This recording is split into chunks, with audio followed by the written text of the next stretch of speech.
Hey, let's go ahead and talk. Pantoja with a great performance, a dominant performance. I got to be honest, man. Like, we have seen, obviously, DJ. We've seen Henry have success at 125. Pantoja is just, to me, is just a little bit different, John. He is nasty. Like, DJ was slick and like almost like a Floyd Mayweather type.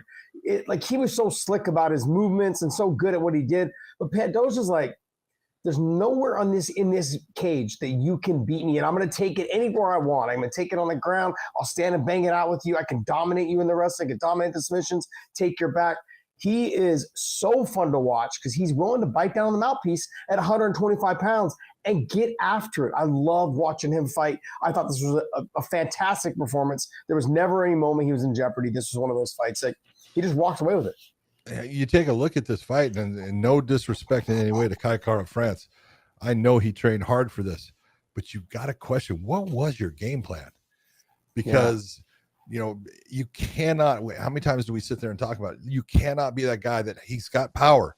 You cannot sit there and say, I'm going to win this fight by hitting this guy with one shot and knock him out. That's not the way to go into a fight. Go in and touch him a bunch. Okay, I understand you're concerned about the takedown defense, but you've got to put your hands on him. You got to put your feet on him. You got to put shots on him to make him respect you to the point where the shots that he's taking are not ones that he's able to set up with his hands and his stand up and get into you deep. That's exactly what happened the whole time. I just look at, it almost looked to me like Kai Kara France was just overwhelmed. After that first takedown, he was like, oh my God, I can't stop him from taking me down. And this is going to be a problem. And it was. John, you just got called out in the comment section saying, because you just said how bad would that look if the number 8 ranked guy got up and got to a title shot? Well, Kai Kara France was ranked number 8, and so was Khalil Roundtree. So we basically just got called out. Well, and that is the truth, though, and that's where. And it's not. To me, it doesn't matter with the fans because I want to see what's going to be a fun fight. I want to see something that interests me. But with the fighters in between those numbers, you're creating all kinds of problems for yourself as the promoter. It can cause problems. It's like when the fighter has a performance, we'll say like Khalil Roundtree did against Alex, you can back it. You can sit there and go, oh, did he not back up, his ability? Did he not? But then you can go and look at, this fight with Pantoja and Kai Kara France and go, yeah, there's nothing I can really say. Yeah. Because there's sometimes they come in and they have a good performance. Sometimes they win, sometimes they lose, but they stand on business and they throw down and let the fans get the best out of it. Doesn't mean that they have to win. I just want to see the best. Got to put on a good fight. Exactly. And in this situation, Kai Kara France he was like, when you talk about levels of the game, he's not at that level just yet. But speaking of levels, though, John, I was concerned about Joshua Van not being at that level. Yeah, you talked about that. That was my concern. That was one of my concerns. And the second concern was taking the fight on such short notice based off the emotional ups and downs of winning a fight 2 weeks ago and then now having this fight. That to me is when I get done with a fight, I'm like, I just want to just relax. I don't want my brain to think. I don't want to get hit anymore. I don't want to wrestle. I want to think about just, enjoying some food and some family time and just relaxing, whatever it is, whether it be at the beach, whether it be the pool, whatever it is. In this situation, Joshua Van, the emotional roller coaster he must have been going through. He was, I think, ranked number 12 or something like that, coming up, fighting the number 1 contender, and the number 1 ranked guy, Brandon Royval, and just a great performance, John. By both. Fantastic. Exactly. Exactly. I mean, both guys put on a freaking war. When this fight actually started and it started to play out, and Brandon Royval was getting hit with some just clean, crisp combinations, and his head was snapping back. I mean, he's going to have neck issues off of that fight. But, I mean, it was so impressive. But then it was impressive that he came back in the second round, and he was then putting shots on Van. And he kind of got that feel of how to push Van back, and then Van coming back in the third round, and it was a close round. And that knockdown at the end was huge. It made it easy for the judges. I know that. And it's like, you look, but both guys, they set a record. The most, I can't remember. Significant strikes. I can't remember exactly the number that, significant strikes, but it was somewhere around 218 and 215. 248.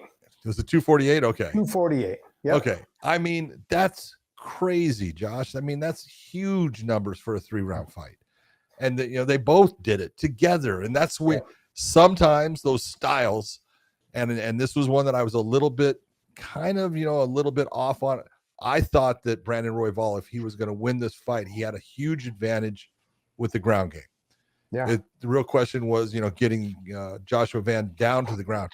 But why? Why were you not really searching for those takedowns after that first round? I know he came back in the second. He looked great, but it seemed to me that he kind of got into, oh, you've hurt me, I'm going to hurt you. And he just started biting down on the mouthpiece, which made for a great fight.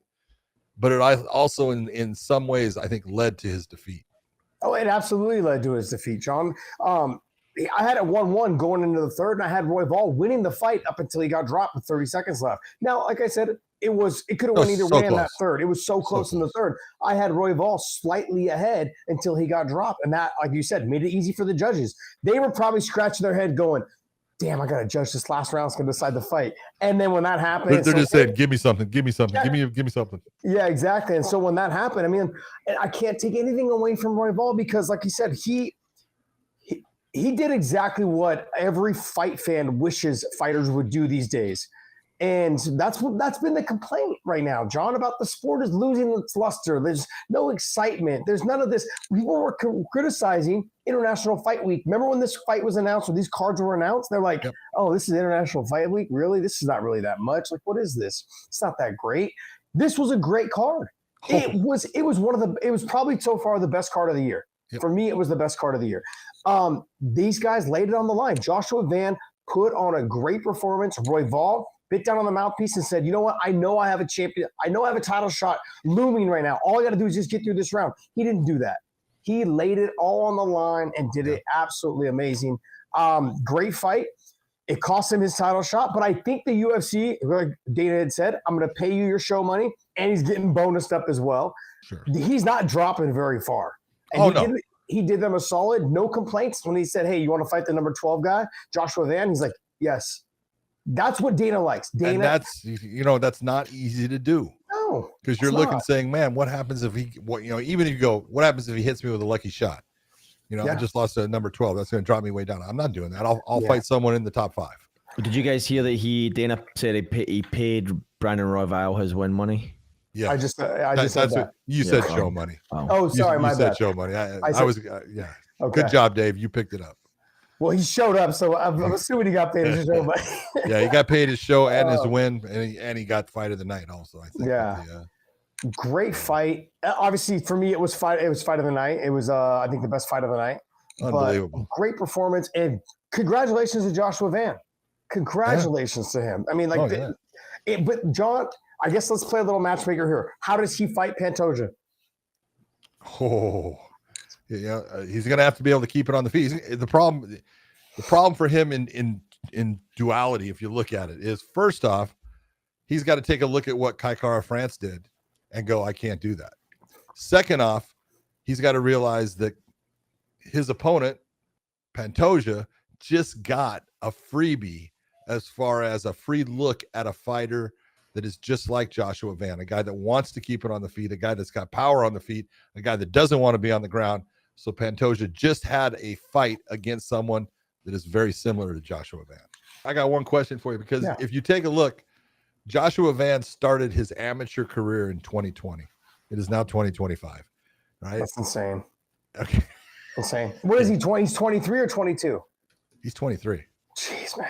23 years of age. What a stud. Yeah. What a stud. But you look at the progression of this kid, 15 wins, 2 losses, I think. Mm-hmm. And I mean, it's just like he is absolutely getting better. You can see his improvements in the fights. And, if he can keep himself, on his feet against Pantoja, he's got a definite chance. 6 fights in 2021, and then he had there you go. 5 fights in 22, 2 fights in 23, 1, 2, 3, 4 fights in 24, 3 fights so far this year.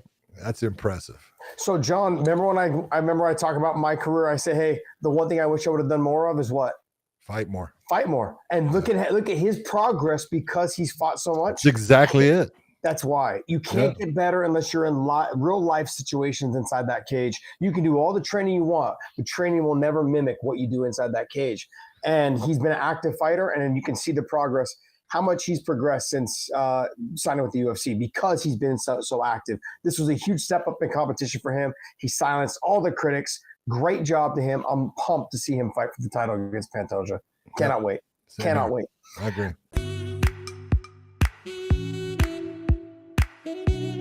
This episode is brought to you by BetUS. Make sure you guys YouTube 150 for the promo code. Also, Element, use the link in the descriptions down below. Any product you buy from there, they will send you a bonus package of product if you use our link down below. Element's amazing, man. I love it. And I want to say thank you, man. Thank you guys so much for continuing to support us.